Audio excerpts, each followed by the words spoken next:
berani buat, tak apa. Kalau DAP tak berani buat, tak apa. MCA tak berani buat, tak apa. UMNO tak nak buat, tak apa.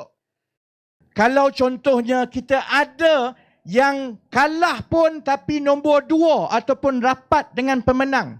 Dan kalau Allah izinkan ada 2-3 orang calon-calon kita yang menang.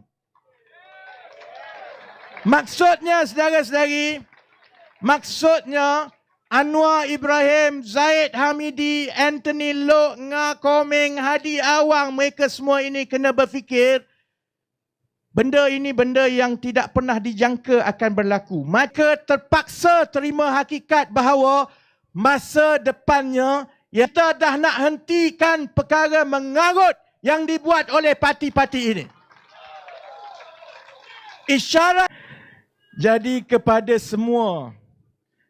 semua yang mengikuti kami, masih lagi ada masa sebenarnya untuk beritahu, yakinkan kepada kawan-kawan semua. Kita tidak masuk kerana kita nak kuasa.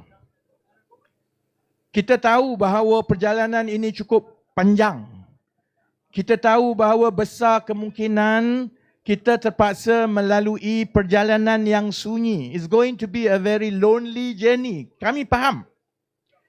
Tapi saya ingat untuk generasi akan datang, kita mesti ada orang yang berani buat keputusan seperti ini, yang mula menanam benih supaya benih ini pokoknya tumbuh, supaya di masa akan datang politik Malaysia, pimpinan Malaysia, dia tidak boleh lagi melaga-lagakan rakyat supaya mereka dinilai 100% daripada kemampuan mereka menguruskan rakyat dan membawa kebajikan kepada rakyat. Supaya di masa akan datang, bila tidak ada lagi politik yang melaga-lagakan rakyat, mereka tidak boleh berselindung di sebalik politik perkauman untuk menutup rasuah, untuk menutup hipokrasi, untuk menutup pembohongan sesama mereka. Supaya rakyat akan terus dapat pilihan dan memilih yang terbaik daripada kalangan-kalangan kamu, supaya dapat menguruskan negara ini dengan lebih baik, kerana cabaran kita di masa akan datang adalah jauh lebih hebat daripada yang ada sekarang.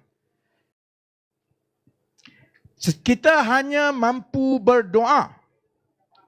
Tapi dengan apa yang kita dah lalui dalam tempoh, pada umur saya sekarang nak masuk 50 tahun, saya rasa tiap-tiap malam saya tidur lena dan nyenyak, kerana maksudnya rakyat Malaysia dan pengundi-pengundi semuanya bijak-bijak belaka. Kalau tengok di kalangan yang adil ni, ada yang janggut putih kopiah, ada. Ada yang Melayu, ada yang Cina, ada yang tua. Maksudnya rakyat Malaysia adalah cukup pintar untuk menilai. Jadi kita ucapkan dan doakan supaya pengundi-pengundi bagilah peluang kepada sebuah parti yang bernama Kancil, supaya kita boleh tanam dan benih ini boleh membesar. Boleh ke?